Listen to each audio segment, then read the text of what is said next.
اما بعد اعوذ باللہ من الشیطان الرجیم بسم اللہ الرحمن الرحیم سبحان الذی اسری بعبدہ لیلا من المسجد الحرام الی المسجد الاقصی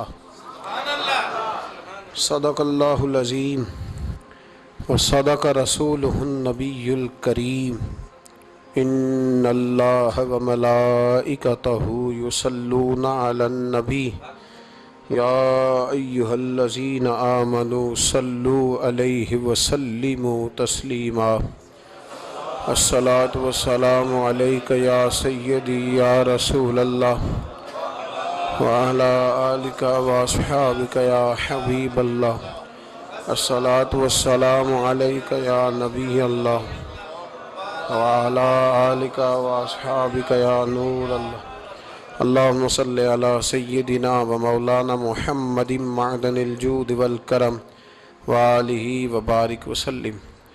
تمام تعریفیں حمد و ثنا اللہ تعالیٰ جل مجدہ الکریم کے لیے، ہر قسم کے درود و سلام نبی اکرم نور مجسم شفیع معظم آقا کل ختم رسول دانا سبل احمد مجتبیٰ جناب حضرت محمد مصطفیٰ صلی اللہ تعالیٰ علیہ وسلم کی ذات والا صفات کے لیے حمد و صلات کے بعد اللہ کریم نے قرآن مجید میں فرمایا سبحان الذی اسری بعبدہ، پاک ہے وہ ذات جس نے اپنے بندہ خاص کو سیر کرائی، لیلا من المسجد الحرام الی المسجد الاقصی، رات کے کچھ حصے میں سیر کرائی اور مسجد حرام سے لے کر مسجد اقصی تک سیر کرائی۔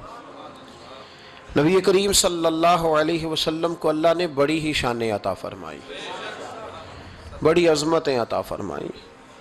ان عظمتوں میں سے ایک بہت بڑی عظمت کا نام واقعہ معراج ہے۔ میرے بھائیوں،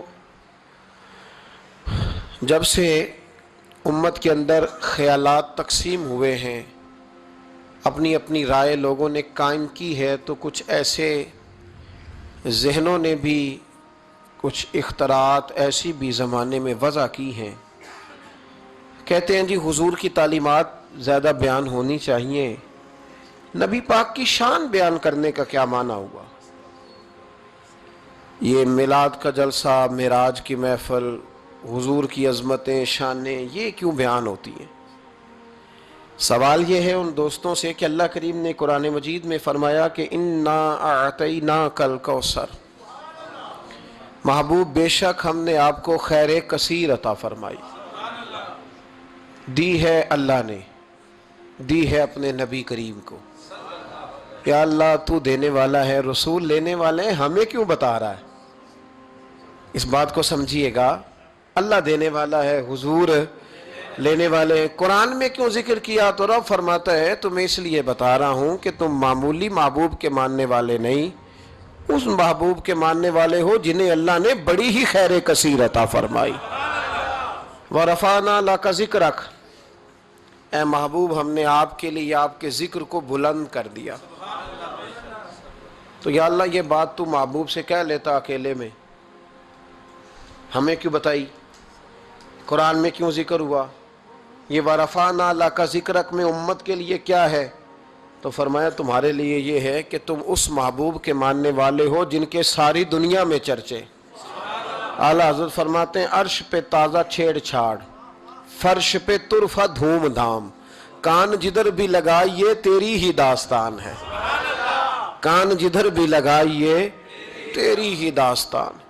تو نبی کریم علیہ السلام کی عظمتوں کا بیان، حضور کی شانوں کا بیان، نبی پاک کے تذکرے، وہ اس لیے ہیں تاکہ امت مسلمہ سر اٹھا کے جیے اور وہ لوگوں کو بتائیے۔ ہمارے حکمران کئی دفعہ جب پاکستان کا اور یورپ کا موازنہ کر رہے ہوتے ہیں تو مجھے یوں لگتا ہے کہ جیسے بڑے شرمندہ ہیں پاکستان میں پیدا ہو کے، بڑے پریشان ہیں، ان کو بڑی تکلیف ہے۔ کاش یہ موازنہ اس طرح کرتے کہ وہ یورپ والے عیسائی اور یہودی ہیں، اللہ تعالیٰ نے ہمیں محبوب کریم کی امت میں پیدا فرمایا، تو پھر ان کا معیار اور ہوتا بات کرنے کا، پھر ان کے لفظوں میں وہ کمزوری نہ ہوتی۔ دیکھو نا، پاکستان میں کتنے حملے ہوئے، کتنے زیادہ مسجدوں میں بم پھٹے، کبھی کو حکمران آیا کہ آؤ مل کے جمعہ پڑھتے ہیں؟ لیکن نیوزی لینڈ کی وزیر اعظم نے یہ کام کر کے کمال نہیں کر دیا؟ ہمارے تو ابھی تک وہ سائیوال کے یتیم بچوں سے ملنے کوئی حکمران نہیں گیا، کوئی نہیں گیا، اس لیے کہ یہ قوم تو ایسی ہے، ہمیشہ لائنوں میں لگ کے ووٹ دیتی ہے۔ ان کا کیا ہے؟ انہوں نے کل پھر گاڑیوں کے پیچھے اسی طرح بھاگنا ہے، جیبوں سے سٹیکر بنوانے ہیں، اشتہار چھپوانے ہیں۔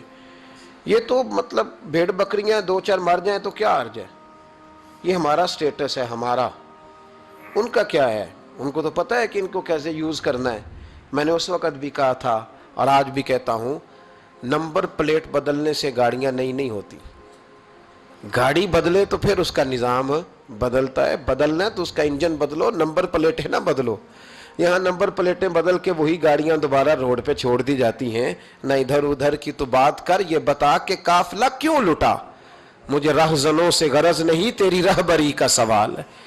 تو یہاں تو تباہی اتر رہی ہے۔ اللہ تعالیٰ سمجھنے کی توفیق عطا فرمائے، اللہ ہمارے حال پر رحمت کی نظر فرمائے۔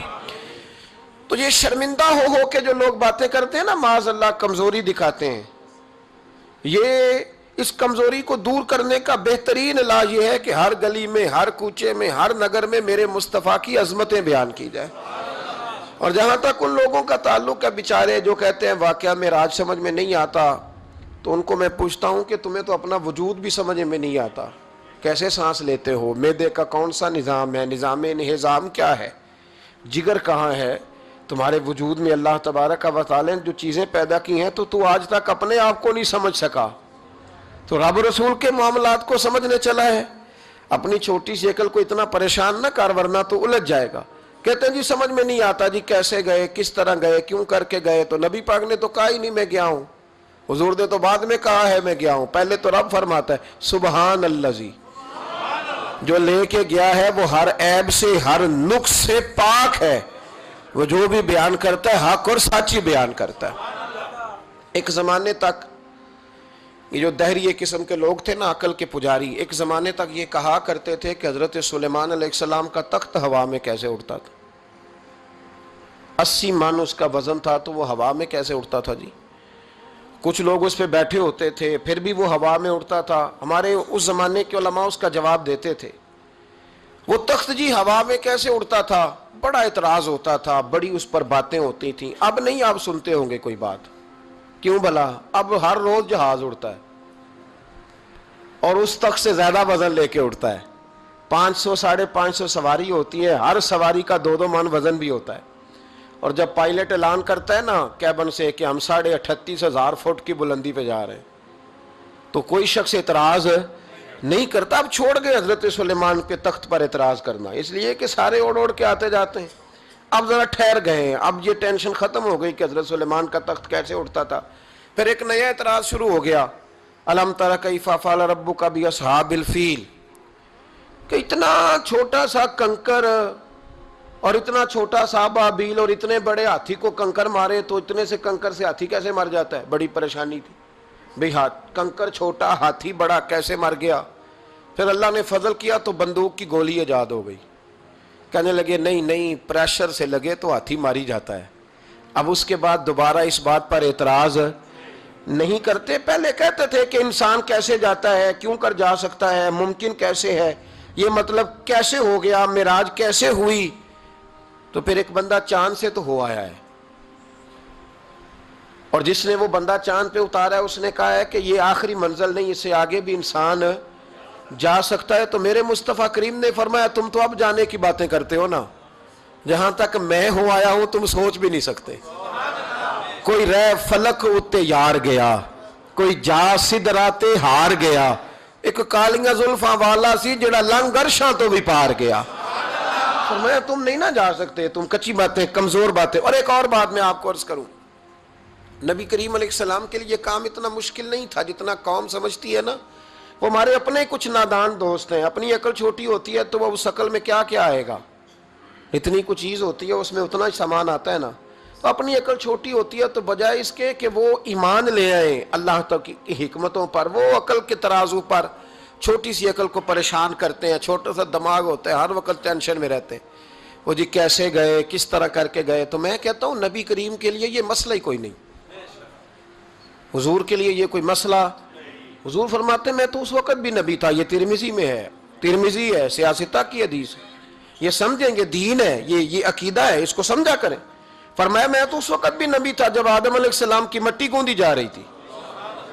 تو محبوب تو پہلے بھی ان سارے نظاروں کو جانتے ہیں، ہر چیز حضور کی نظر میں ہے. اور اس کے بعد بھی، اس کے بعد کا جو ماحول ہے وہ بھی انوکھا ہے. بدر میں ایک عورت کا بچہ شہید ہو گیا، سیاستہ میں حدیث ہے، حضور کی بارگاہ میں آئی، نبی کریم منبر پہ بیٹھے ہیں، آ کے عرض کرنے لگے یا رسول اللہ صلی اللہ علیہ وسلم میرا بیٹا جہاد میں شہید ہو گیا، مجھے بتائیں وہ کہاں ہے؟ اگر جہنم میں ہے تو میں روں گی، آہوزاری کروں گی، اگر جنت میں ہے تو میں شکر ادا کروں گی. حضور بتائیں. تو جنت دوزخ کا معاملہ تو قیامت کے بعد ہے، یہ تو دور کی بات ہے. مدینے میں بیٹھ کر، مسجد نبی میں بیٹھ کر بی بی نے سوال کر دیا. حضور نے نہیں فرمایا کہ بی بی یہ تو قیامت میں پتہ چلے گا نا، حضور بیٹا کہاں ہے؟ حضور نے یوں نظر اٹھائی، فرمایا بی بی جنتیں ہیں 8، جو سب سے اعلیٰ جنت ہے نا وہ اللہ نے تیرے بیٹے کو عطا فرمائی، سب سے اعلیٰ جنت میں ہے تیرا بیٹا. مرحوم اعظم چشتی نے ایک جملہ کہا تو انہوں نے کمال کر دی. کہنے لگے ایسا کوئی محبوب کہیں ہوگا نہ کہیں ہے، بیٹھا ہے چٹائی پہ مگر عرش نشی ہے. اور ایک جملہ اتنا شاندار ہے، اتنا شاندار ہے کہ میں جب پڑھتا ہوں تو میں مرحوم کے لیے دعا کرتا ہوں. انہوں نے کہا کہ تو جو چاہے تو ہر شب ہو مثال شب اسرا. محبوب اگر آپ چاہیں تو روز معراج ہو، تو جو چاہے تو ہر شب ہو مثال شب اسرا، اس لیے کہ تیرے لیے 2-4 قدم عرش بری ہے، تیرے لیے 2-4 قدم، تیرے لیے 2-4 قدم عرش بری ہے. اور کہنے لگے ہر ایک کو میسر کہاں اس در کی غلامی، اس در کا تو دربان بھی جبریل امی ہے، اس در کا تو دربان بھی جبریل امی ہے. اور ملتا نہیں کونین کو کیا کیا تیرے در سے، ایک لفظ نہیں ہے جو تیرے لب پہ نہیں ہے. نبی کریم صلی اللہ علیہ وسلم کے لیے یہ کوئی مشکل نہیں. جس طرح ہم الجھے ہوئے نا کہ مطلب کیسے، تو کس طرح، تو کس انداز میں، تو وہاں یہ کوئی کھاتا ہے ہی نہیں. حضور کے لیے تو 2-4 قدم ہے، جب چاہیں جب چاہیں. وہ ایک صاحب تھے، مجھے کہنے لگے کہ وہ جی حضور تو گئے تھے حضرت جبریل لے کے تھے پروں پہ بٹھا کے، پہلے براق پہ گئے تھے، پھر حضرت جبریل کے پروں پہ، پھر رف پہ. ویسے تو نہیں نا بشر جا سکتا. تو میں نے کہا چلو مہربانی کرو تم بھی کسی دن براق پہ بیٹھ کے چکر لگا ہی آؤ، کوئی کوشش کرو نا یار، کسی جگہ پہ ٹھہرو تو صحیح. عجیب فلسفہ. کہتے حضور، تو میں نے کہا چلو وہ تو رف تھی، حضرت جبریل کے پر تھے، براق تھا، تو وہ جو نبی پاک بعد میں 9 مرتبہ گئے اور آئے، حضور 50 نمازیں لائے نا، تو حضرت موسیٰ نے کہا کہ محبوب نہیں پڑھی جائیں گی، تو حضور گئے، 5 کی معافی ہوئی، پھر آئے، تو حضرت موسیٰ نے کہا کہ محبوب نہیں، یہ نہیں ہوگا. یہ بھی نبی پاک کی فرما برداری ہے اللہ کی بارگاہ میں. حضور نہیں کہتے ٹھیک ہے یا اللہ تو 50 کہتا ہے تو 50 ہی قبول ہے. حضرت موسیٰ نے کہا محبوب نہیں، آپ کہیں، آپ کہیں. اور یہ حضرت موسیٰ کے دل میں بات بھی اللہ نے ڈالی، یہ بھی اللہ نے ڈالی کہ آپ میرے محبوب سے کہیں. انہوں نے نہیں کہنا، ان کو تو جو کہہ دیا جائے قبول ہے. حضور واپس گئے تو 9 چکر لگائے نبی کریم نے. اس کا مطلب ہے کہ اب وہ جو 9 چکر حضور گئے اور آئے تو وہ حضرت جبریل کے پروں پہ لگائے تھے. کسی جگہ کسی روایت میں ملتا ہے کہ حضور نے فرمایا جبریل ادھر لا دوبارہ براق، پھر جانا ہے، ادھر پر دوبارہ لا یا براق دوبارہ لا. 9 دفعہ گئے اور 9 دفعہ آئے. پھر مان لو کہ تیرے لیے 2-4 قدم عرش بری ہے، تیرے لیے 2-4 قدم عرش بری ہے. محبوب کی عظمت کو سمجھو. حضور جب چاہیں، جس وقت چاہیں، جس وقت چاہیں، جس وقت دل چاہے. یہ تو میرے محبوب کا آنا جانا ہے، یہ تو رسول پاک کا آنا جانا ہے. حضور کا جب جی چاہے آئیں، جب جی چاہے جائیں. حضور نماز پڑھا رہے تھے، یہ صحیح مسلم کی حدیث ہے. مسلمانوں ساری زندگی آنکھیں کھول کے، دل کھول کے، خوشبو کی طرح مہک کر، پھولوں کی طرح تازہ تر و تازہ رہ کے زندگی گزارو، اس لیے کہ رب کریم نے تمہیں شانوں والا رسول عطا فرمایا ہے. طبیعتیں ٹھنڈی رکھو، مزاجوں میں سکون رکھو، خوش ہو جایا کریں حضور کا۔ آپ یقین کریں کسی جگہ محفل ملال لکھا ہوتا ہے تو طبیعت ٹھنڈی ہو جاتی کہ یہاں میرے نبی کی نعتیں پڑھی جائیں گی۔ کسی جگہ محفل معراج لکھا ہوتا ہے تو طبیعت ٹھنڈی ہو جاتی ہے، یہاں حضور کا ذکر ہوگا۔ یہ نا اپنے دل میں شوق پیدا کریں۔ جو لوگ کہتے ہیں نا بڑے دکھ ہیں، تو وہ حضور کی نعت سن کے راضی ہونا سیکھیں، اللہ انہیں سکھ عطا فرمائے گا۔ جو کہتے ہیں بڑے پریشان رہتے ہیں، تو وہ حضور کے درود و سلام سے راضی ہونا سیکھیں، اللہ سکون عطا فرمائے گا۔ سنگیو یاد رکھو، جو کہتے ہیں کہ دل بے قرار رہتا ہے، اپنے دل کو حضور کی تعریف سے جوڑ لے، رب تیرے دل کو سکون عطا فرمائے گا۔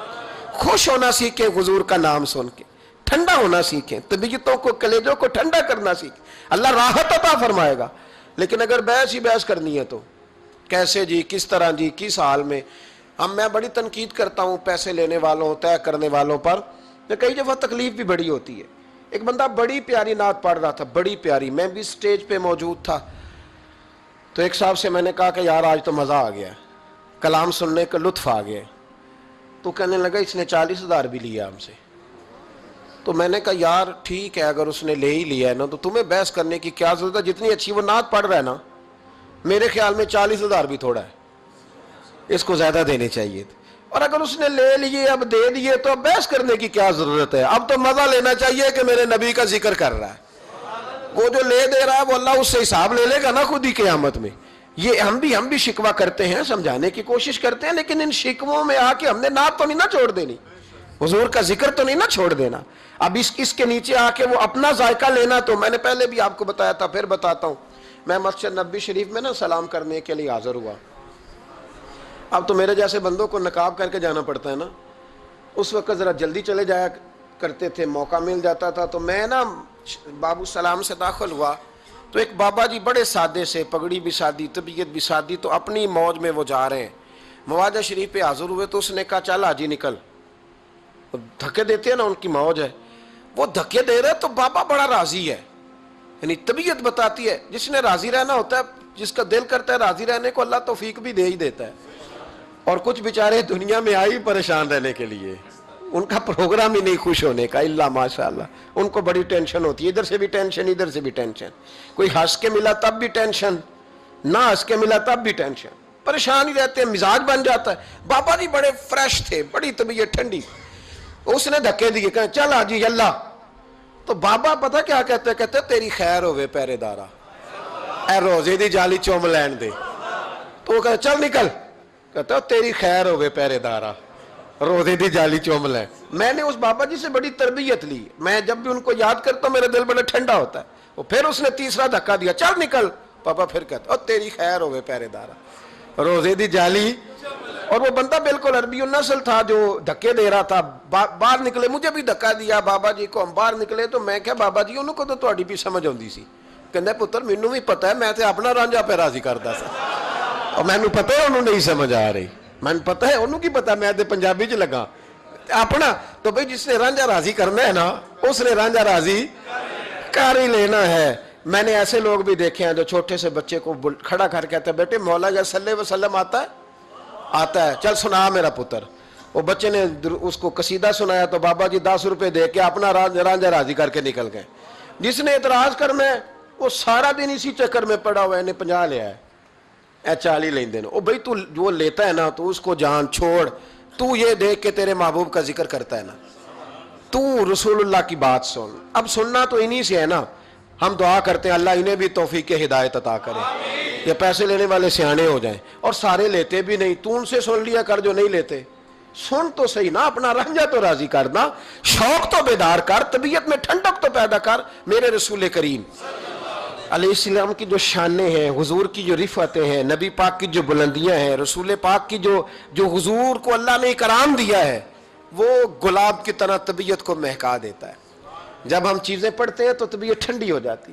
ہمارے حضرت صاحب کا طریقہ تھا، کوئی حضور کی شان والی روایت پڑھتے نا تو رات کو کتاب پہ نشانی لگا لیتے، اور صبح نا وہ کتاب پکڑی ہوتی تو کہتے ادھر آ بھائی یہ دیکھ کیا لکھا ہے قاضی یار صاحب نے، یہ دیکھو کیا لکھا ہے کہ نبی کریم علیہ السلام نے فرمایا اللہ تعالیٰ قیامت کے دن میری سفارش پڑھنا 70,000 امتیوں کو بغیر حساب کتاب ہی جنت میں داخل کر دے۔ یعنی ان سے کھڑا کر کے پوچھے گا بھی کوئی نہیں کہ کیا کیا، کیا 70,000 بغیر حساب کتاب. یہ دیکھو کتنی شان والی بات. تو وہ ٹھنڈا کرنا چاہتے تھے نا اپنے دل کو، تو ان کے دل ٹھنڈے ہو جاتے تھے. ایک بات سننا تو طبیعت پھولوں کی طرح مہک جاتی. ایک حدیث پڑھتے تھے تو اسی کے سکون میں رات کو سو جاتے تھے. پروگرام بنائے کہ حضور کی جب تعریف ہو، جب موقع ہو تو پھر طبیعت ٹھنڈی ہو. سنیں، میں نے کہا 2-4 قدم عرش بری ہے. نبی کریم علیہ السلام نماز پڑھا رہے تھے. ظہر کی نماز تھی یا عصر کی نماز تھی، صحیح مسلم میں موجود ہے. حضرت ابو ہریرہ فرماتے ہیں نماز پڑھاتے پڑھاتے نبی پاک نے قدم آگے کیا. نماز پڑھاتے پڑھاتے قدم آگے کیا اور یوں ہاتھ اٹھایا، پھر واپس کر لیا. اب نماز پڑھ کے نا تو سلام پھیرا تو صحابہ عرض کرنے لگے یا رسول اللہ صلی اللہ علیہ وسلم، وہ نماز میں پیر بھی آگے کیا تو ہاتھ بھی اٹھایا، تو وجہ کیا تھی؟ اب پہلا سوال تو یہ ہے کہ آپ لوگ نماز پڑھ رہے تھے یا حضور کو دیکھ رہے تھے؟ تو صحابہ تو پہلے ہی بتاتے ہیں کہ بھئی ہم تو پہلی صف میں نماز اس لیے پڑھتے تھے کہ نماز بھی ہوتی رہتی تھی اور چپ کے محبوب کی دید بھی ہوتی رہتی تھی. حضور سے پوچھا یا رسول اللہ، وہ نماز پڑھتے پڑھتے قدم آگے بڑھایا آپ نے تو پھر پیچھے کر لیا، کیا تھا؟ اور ہاتھ اٹھایا تو پھر آپ نے نیچے کر لیا. تو نبی کریم فرمانے لگے نماز پڑھاتے پڑھاتے جب میں نے کہا نا سمیع اللہ لمن حمیدہ، اچانک میری نظر اٹھی تو جنت میں چلی گئی. نظر اٹھی تو جنت میں، تیرے لیے 2-4 قدم عرش بری ہے. تو محبوب فرماتے ہیں جب میری اوپر نظر گئی نا تو میں نے دیکھا کہ انگوروں کا ایک خوشہ لٹک رہا ہے جنت میں. تو میں نے ہاتھ بڑھایا کہ توڑ لوں. حضور کھڑے ہیں مسجد نبوی میں اور فرماتے ہیں کہ میں یہاں کھڑے ہو کے ہاتھ اونچا کروں تو میرا جنت تک پہنچ جاتا ہے. فرمایا میرا ارادہ ہوا کہ وہ خوشہ جنت کا توڑ لوں، اور ذرا میں نے پیر آگے بڑھایا ہی تھا تو میرے دل میں خیال آیا کہ جنت راز ہے تو راز ہی رہنی چاہیے. یہ راز کھول گیا تو مزہ نہیں آئے گا. تو میں نے پھر وہ ہاتھ واپس کر لیا. صحابہ کہتے ہیں جب نبی کریم نے یہ بیان کیا تو ہمارے چہرے نے تجسس سے کھیل اٹھے. تجسس سے ہم کوئی بات اور بھی سننا چاہتے تھے. تو محبوب فرمانے لگے اگر میں وہ خوشہ توڑ کے لے آتا اور تمہیں دے دیتا، تم قیامت تک بھی کھاتے رہتے تو تم سے ختم نہیں ہونا تھا. یہ صحیح مسلم کی حدیث ہے. او بھائی، میرے رسول کریم کے واقعہ معراج پہ شکوہ کرنا، کہنا سمجھ میں نہیں آتی کیسے گئے تھے. تو جو چاہے تو ہر شب ہو مثال شب اسرا. نبی کریم صلی اللہ تعالی علیہ وسلم فرماتے میں ام ہانی کے گھر میں سویا ہوا تھا، کوئی آنے والا آیا، اس نے مجھے جگایا. اور جو لفظ ہیں حدیث میں بڑے شاندار ہیں. محبوب فرمانے لگے، جبریل امین کہنے لگے یا رسول اللہ چلیے، رب آپ کی ملاقات کا شوق رکھتا ہے. اللہ آپ کی ملاقات کا شوق. یہاں بھی بڑی پریشانی ہوتی ہے بعض لوگوں کو، پتہ نہیں کیوں اتنے پریشان ہوتے ہیں. کہتے ہیں جی حضور تو حضرت جبریل سے مل کے واپس آ گئے. حضرت جبریل سے مل کے نا نبی کریم واپس آ گئے. مجھے اس بات کی سمجھ نہیں آتی کہ اگر حضور اللہ سے مل لیں تو کسی بندے کا اس میں نقصان کیا ہے؟ کچھ کیا مطلب ٹینشن کس بات کی ہے؟ اتنی پریشانی، اتنی موٹی کتابیں لکھ دی کہ نبی پاک نے اللہ کو نہیں دیکھا، حضرت جبریل سے ملاقات کر کے حضور واپس آ گئے. یعنی میں سمجھنا چاہتا ہوں، میری سمجھ میں آیا نہیں، میں نے بڑی عقل دوڑائی ہے کہ اگر حضور اللہ کو مل لیں، ملاقات ہو جائے. قرآن کہتا ہے وجوہ یومئذ ناظرہ الی ربہا ناظرہ، قیامت کے دن چہرے چمکیں گے اس لیے کہ اپنے رب کا دیدار کریں گے. میں بھی کروں گا انشاءاللہ، آپ بھی کریں گے. کہا چہرے چمکیں گے اس لیے کہ مومن اپنے رب کا دیدار.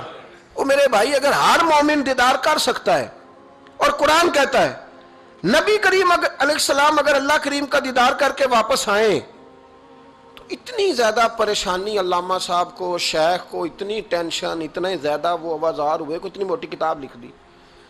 اور ادھر سے دلیل لائے کھینچ کے، ادھر سے دلیل لائے. اللہ کا تو ادراک ہی کوئی نہیں کر سکتا، دیکھ ہی کوئی نہیں سکتا، ممکن ہی نہیں تھا. حضور تو گئے تھے حضرت جبریل سے ملنے. تو میں نے کہا آپ کو غلطی لگ گئی. وہ اس لیے کہ شیخ محقق شاہ عبد الحق صاحب محدث دہلوی رحمۃ اللہ لکھا ہے کہ کسی نبی کے پاس حضرت جبریل صرف 11 مرتبہ آئے، اور کسی پیغمبر کے پاس 21 مرتبہ آئے، کسی کے پاس 30 مرتبہ آئے. اور نبی کریم علیہ السلام کی بارگاہ میں حضرت جبریل امین نے 24,000 مرتبہ حاضری دی ہے.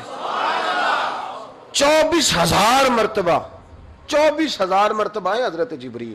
تو حضرت جبریل تو روز سویرے یہاں ہوتے تھے، ان کو ملنے جانے کے لیے اتنی محنت کرنے کی کیا ضرورت؟ وہ تو روز کھڑے ہوتے تھے. بلکہ علامہ صفوری نے ایک بڑی شاندار بات لکھی ہے, یہ تو نبی کریم کی بات ہے نا, مولا علی شیر خدا. آپ فرماتے ایک دن حضرت جبریل علیہ السلام نا انسانی شکل میں, جب حضور نے فرمایا نا کہ میں علم کا شہر ہوں, علی اس کا دروازہ ہے, تو فرماتے ہیں جب یہ روایت حضور نے یہ حدیث بیان فرمائی تو حضرت جبریل انسانی شکل میں نا حضرت علی شیر خدا کے سامنے آ کے کھڑے ہو گئے. حضرت جبریل امین علیہ السلام کھڑے ہوئے اور فرمانے لگے, علی سنا ہے علم کے شہر کے آپ دروازے ہیں. تو مولا علی فرمانے لگے مصطفیٰ کریم نے فرمایا ہے. تو کہا اچھا پھر اگر آپ علم کے شہر کے دروازے ہیں تو بتائیں بھلا اس وقت حضرت جبریل کہاں ہیں؟ کہتے ہیں جو تو جبریل کو ملنے گئے تھے تو حضرت جبریل مولا علی کے سامنے کھڑے. کہنے لگے بتائیے اس وقت حضرت جبریل کہاں ہے؟ تو مولا علی شیر خدا, جب آپ اپنے بڑے کو کوئی بات بتائیں گے نا جن کا ادب کرنا ہو اپنے بزرگ کو, تو پھر آپ فٹافٹ نہیں کہہ دیں گے آپ کو پتہ ہی نہیں. یہ مسئلہ ہے, بزرگوں کو آپ نے کو بات سمجھانی ہو تو الفاظ کا چناؤ, اور یہ بھی ہمیں شیر خدا نے ادب بتایا ہے, الفاظ کا چناؤ شاندار ہونا چاہیے, لفظ بڑے زبردست تشکیل پانے چاہیے, جملوں کی ترتیب بڑی مؤدبانہ ہو. حضرت جبریل امین نے پوچھا کہ بتائیے علی اس وقت حضرت جبریل کہاں ہے؟ تو حضرت مولا علی شیر خدا نے پہلے اوپر دیکھا, میری طرف دیکھنا, پہلے اوپر دیکھا, پھر نیچے دیکھا, پھر پیچھے دیکھا, پھر آگے دیکھا, دائیں دیکھا, بائیں دیکھا. یہ نہیں فرمایا کہ آپ جبریل ہیں, وہ تو انسانی شکل میں تھے نا. جملے دیکھیے, ادب دیکھیے, طریقہ دیکھیے بات کرنے کا. حضرت علی فرمانے لگے بھائی حضرت جبریل اس وقت نہ تو آسمانوں میں ہے, نہ زمینوں میں ہے, نہ مشرق میں ہے, نہ مغرب میں ہے, نہ شمال میں ہے, یا نہ جنوب میں ہے. فرمانے لگے جی وہ اس وقت کہیں بھی نہیں ہے. پھر بھی فوراً نہیں کہا کہ آپ خود ہی تو ہیں, یہ نہیں فرمایا. کہنے لگے یا آپ جبریل ہیں یا میں جبریل ہوں, دونوں میں سے ایک جبریل ہے, اب فیصلہ کر لیں. تو حضرت جبریل مسکرائے, تر دامنی پہ شیخ ہماری نہ جائیے, ہم تو دامن نچوڑ دیں تو فرشتے وضو کریں. حضرت جبریل مسکرائے اور فرمانے لگے آپ تو ولی ہیں, جبریل تو میں ہی ہوں. آپ تو ولی ہیں, جبریل تو, او بھائی یہ حال ہے ان کے غلاموں کا, یہ حال ہے ان کے غلاموں کا, تو میری سرکار کا عالم کیا ہوگا. کہتے ہیں جی حضور گئے اور مل کے نا حضرت جبریل سے تو واپس آ گئے. تو میں نے کہا اب نہ پریشان ہو, اگر حضور اللہ سے میل بھی لے تو آپ کا فائدہ ہی ہے, نقصان کوئی نہیں, آپ کا کوئی نقصان ہے, کوئی نقصان نہیں. نبی کریم علیہ السلام تو فرماتے ہیں جب رب کریم نے کہا نا السلام علیکہ ایھا النبی, معراج کی رات, السلام علیکہ, یہ جو تحیات آپ پڑھتے ہیں یہ معراج کا تحفہ ہے. جب کہا نا السلام علیکہ ایھا النبی, اے نبی آپ پر سلامتی ہو. حضور فرماتے ہیں رب نے میرے سامنے مجھے بٹھا کر کہا, سامنے, یا رسول اللہ آپ نے رب کو دیکھا؟ فرمایا رأیت ربی بأحسن صورۃ, میں نے رب دیکھا ہے اور بڑی سونی صورت میں دیکھا ہے, بڑی سونی صورت میں سامنے بٹھا کے کہا السلام علیکہ ایھا النبی ورحمۃ اللہ وبرکاتہ, محبوب آپ پر سلام ہوا میرے نبی, رحمت ہو, برکت ہو. تو حضور فرماتے رب نے تو مجھے سلام کہا تھا. میں نے کہا نہیں, السلام علینا وعلی عباد اللہ الصالحین, یا اللہ جتنے بھی میری بات مان کے نماز پڑھے ان سب پہ بھی سلام بھیج, تیرا تو فائدہ ہو رہا ہے رب رسول کی ملاقات میں. السلام علینا وعلی عباد اللہ الصالحین, اے اللہ جتنے بھی صالح لوگ ہیں ان سب پر سلام ہو, ان سب پر. تو یہ تو معراج میں تیری میری بات. علامہ اسماعیل حقی رحمۃ اللہ علیہ فرماتے ہیں کہ 90,000 باتیں کی اللہ تعالیٰ نے اپنے نبی سے معراج کی رات. کتنی؟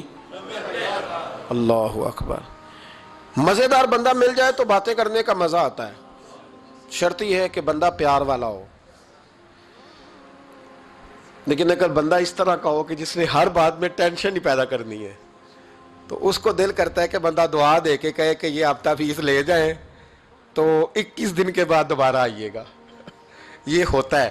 اور میرے ایک بزرگ تھے, کچھ لوگوں کو تعویذ دیتے تو کہتے 3 دن کے بعد آنا, کچھ کو تعویذ دیتے تو کہتے 21 دن کے بعد آنا. میں نے ان سے کہا اب یہاں 21 دن والا ٹینشن نہ لے لے کہ 21 والا شاید تعویذ ہی نہیں ہوتا ہے, لیکن وہ محبت والے تھے نا تو تربیت کرتے تھے باتوں کی. تو میں نے اس بندے کے سامنے پوچھ لیا, میں نے کہا حضرت صاحب تعویذ ایک ہی ہے, اس کو 3 دن کے بعد اور اس کو 21 دن کا وقفہ. کہنے لگے یہ مجھے ٹینشن بڑی دیتا ہے.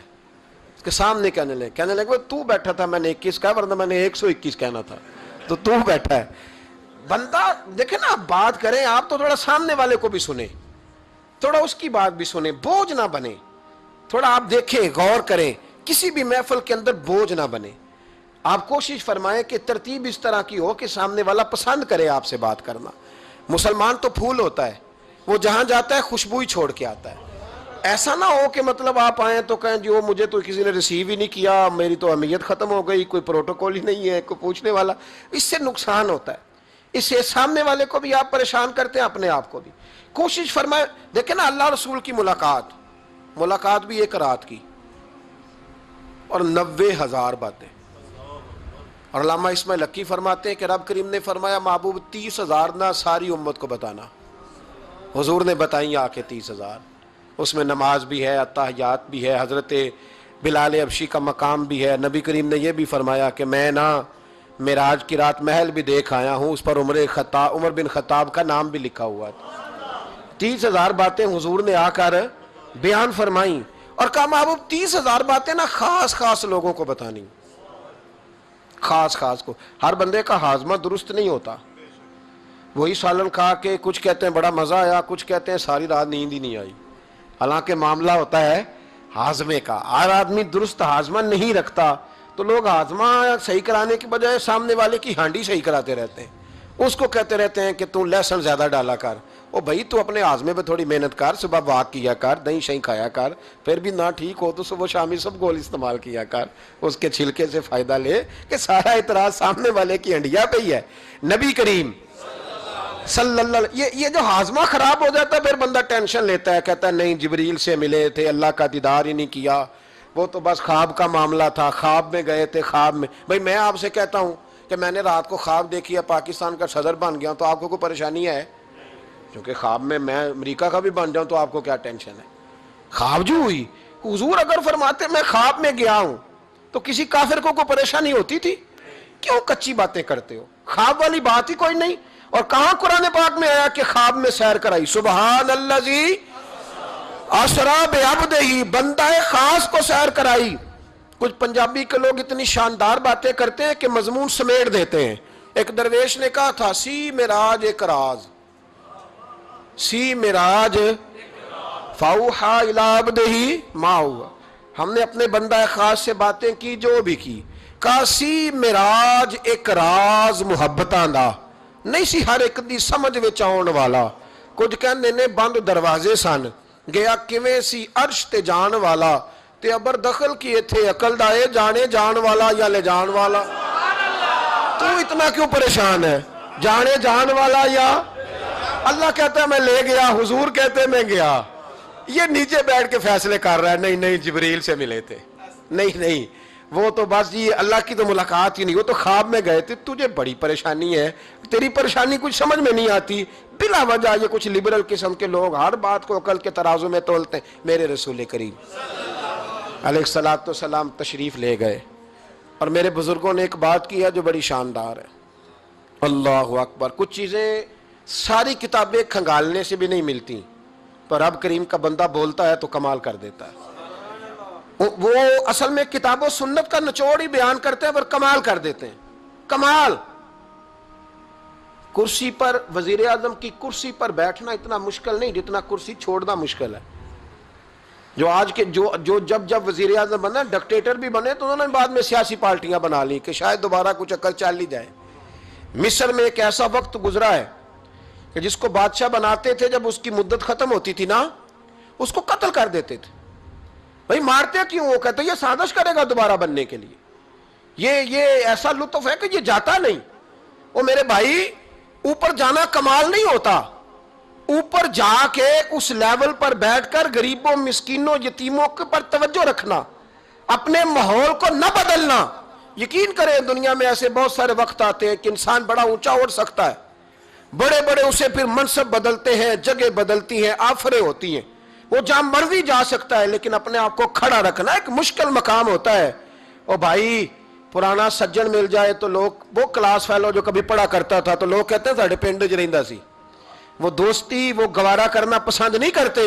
قربان جاؤں مدینے کے چاند پہ. انسان بھول جاتا ہے, آپ یقین کریں بھول جاتا ہے. جب وہ کھڑا ہوتا ہے نا بارسلونا کے ایئرپورٹ پہ, اور جب وہاں اس کا انٹرویو لیا جاتا ہے, جیو والے وہاں پہنچتے ہیں, مانچسٹر کے اڈے پر جب وہاں ایکسپریس نیوز پہنچ کے پوچھتی ہے کہ آپ کو کیسا لگا یہ دورہ, وہ کہتا ہو میں پتہ نہیں کون سی ہستی ہو گیا ہوں. پھر لوگ بات کرتے ہیں تو جملوں میں یوں لگتا ہے کہ تکبر چھلکتا ہے.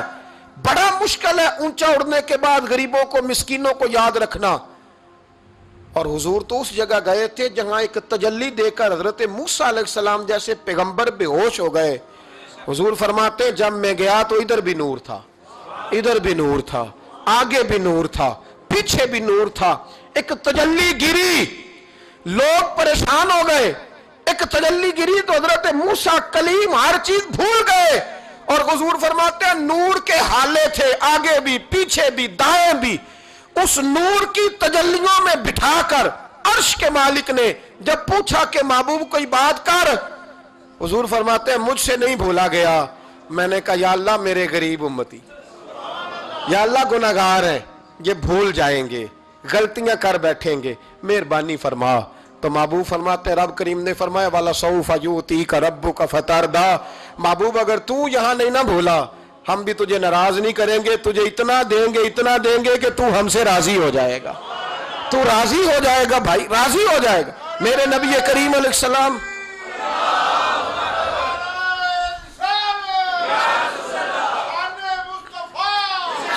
ماشاءاللہ ماشاءاللہ. دیکھیں جی بزرگ جب نعرہ لگاتے ہیں تو یوں لگتا ہے اللہ نے حضرت زلیخا کو جوانی عطا کر دی. یہ محبت ہے نا مصطفیٰ کریم کی, یہ جوش پیدا ہوتا ہے نا جی.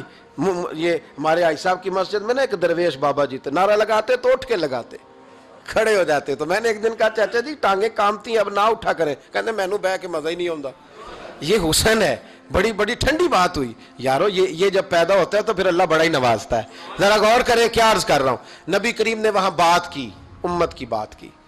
اور جب انسان دور سفر سے واپس آتا ہے نا تو غریب یتیم کہاں یاد رہتے ہیں. بچوں کا خیال ہوتا ہے, بچوں سے پیار ہوتا ہے. قربان جاؤں مدینے کے چاند تیری عظمت پہ. حضور نے فرمایا واپس تشریف لائے تو فرمایا بلال, پہلا جملہ بلال. حضور حکم ہو, فرمایا کیا عمل کرتے ہو؟ یا رسول اللہ کیا ہوا؟ فرمایا میں نے معراج کی رات جنت میں تمہارے قدموں کی آواز سنی ہے. یا رسول اللہ وہاں تو لوگ بھول جاتے ہیں, کہاں یاد رہتا؟ فرمایا میں نے سنا ہے. کیا کرتے ہو؟ عرض کی حضور کچھ بھی نہیں. میں کہاں اور جنت کہاں؟ حضور مجھے تو پتہ ہے نا میرا روپ بھی نہیں تے میرا رنگ بھی نہیں, میں نو یار منان دا ٹانگ بھی نہیں, مجھے تو پتہ ہے نا میں کیا ہوں, مجھے تو خبر ہے. حضور میں اور عمل, بلال اور جنت میں آواز. تو محبوب نے فرمایا میں نے سنیا, بتا. عرض کی یا رسول اللہ صلی اللہ علیہ وسلم آپ نے ایک دفعہ کہا تھا جب بھی وضو کرو 2 رکعتیں پڑھ لیا کرو. حضور میں نے کبھی نہیں چھوڑی. فرمایا بس پھر اسی وجہ سے یارو سمجھو اور غور کرو. میرے رسول میرے اصحاب فرماتے ایک جملہ استاد جی کا کمال کر دی. فرمانے لگے نبی کریم کا جانا بھی بڑا ہی کمال ہے. حضور کا معراج پہ جانا, بول کے بتائیے, بلغ العلا بے, بڑا ہی کمال ہے. بلغ العلا بے کمال, یہ بڑا ہی کمال ہے. فرماتے ہیں لیکن غلاموں یاد رکھنا حضور کا جانا بھی بڑا ہی کمال ہے, پر واپس امت کے پاس آ جانا اس سے بڑا کمال ہے, اس سے بڑا کمال ہے. یعنی اتنی تجلیات دیکھ کے بھی واپس آنا, اونچا سٹیٹس کر کے تو لوگ پلٹتے ہی نہیں. واپس آنا, وہاں وہ 2 عالم کی رحمت تھے, جہاں چاہتے وہیں رہتے. یہ ان کی مہربانی ہے کہ یہ عالم پسند آیا, یا اللہ میں نے جانا ہے. حضور اگر دیکھیں نا حضرت ادریس علیہ السلام گئے تھے, دوستی ہو گئی جنت کے فرشتے سے, تو کہنے لگے تو اچھا دوست ہے, مجھے جنت ہی نہیں دکھائی. کہا چلے جناب دکھا دیتے ہیں. فرشتہ لے گیا, حضرت ادریس نے جنت دیکھی تو کہا واپس چلیے. کہنے لگے نہیں جانا. کہا وجہ؟ فرمایا رب فرماتا ہے جہاں آئے گا ہم فیہا خالدون, اسی میں رہے گا, تو یہیں رہنا ہے. تو کہا یا اللہ یہ تیرا بندہ تو آ کے کہتا ہے واپس ہی نہیں جانا. تو رب کریم نے فرمایا یہ آیا بھی میری توفیق سے تھا, اور اب جو کہہ رہا ہے وہ بھی میری توفیق, اسے رہنے دو. تو بھائی حضور نے تو جنت کا مالک دیکھا, جنت بنانے والا رب دیکھا, لیکن پھر بھی فرمایا کہ میں نے واپس, اس لیے کہ میں نہ گیا تو میرے بلال کا کیا بنے گا, میں نہ گیا تو ابو بکر رات کو کیسے سوئے گا, میں لوٹ کے نہ گیا تو عمر کے دن کیسے گزریں گے.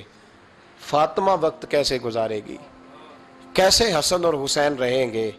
میں لوٹ کر واپس نہ گیا تو قیامت تک جو امتی گنبد خضرا پہ دکھ سنانے آئیں گے، ان کا کیا بنے گا؟ انہیں تسلی کون دے گا؟ کون گنبد کو دیکھ کے اپنی آنکھیں ٹھنڈی کرے گا؟ میں نے لوٹنا ہے۔ وہ دو عالم کی رحمت تھے، وہ جہاں چاہتے وہیں رہتے۔ یہ تو ان کی مہربانی ہے کہ یہ عالم پسند آیا۔ بلغ العلا بے کمال ہی، بلغ العلا بے کمال، کشف الدجا بے جمال، حسنت جمیع خصال ہی، کیونکہ صلو علیہ صلو علیہ۔ یہ جو معراج کی رات آ رہی ہے نا، ساری رات نعتیں سن کے گزارنے کی کوشش کریں اور یہ مزہ لیں، دل ٹھنڈا کریں کہ ہم نے حضور علیہ السلام کی تعریف سننی ہے ساری رات۔ کوئی نہ کسی محفل میں جا سکے تو وہ ٹیپ ریکارڈر پہ سن لے، جہاں اسے موقع ملے وہ سنے، اور کوشش کریں رات اللہ اللہ کر کے گزرے، اور سویرے روزہ رکھنے کی کوشش کریں رجب شعبان میں۔ اور یہ کوئی مخصوص نہیں کہ 27ویں کا رکھنا ہے، جب دل کرے رکھیں۔ ممکن ہو سکے تو روزے رکھیں، اور یہ بھی ممکن ہو سکے میرے بھائی تو درود پاک زیادہ پڑھیں۔ اللہ تعالیٰ توفیق عطا فرمائے۔ آخر دعوانا الحمدللہ۔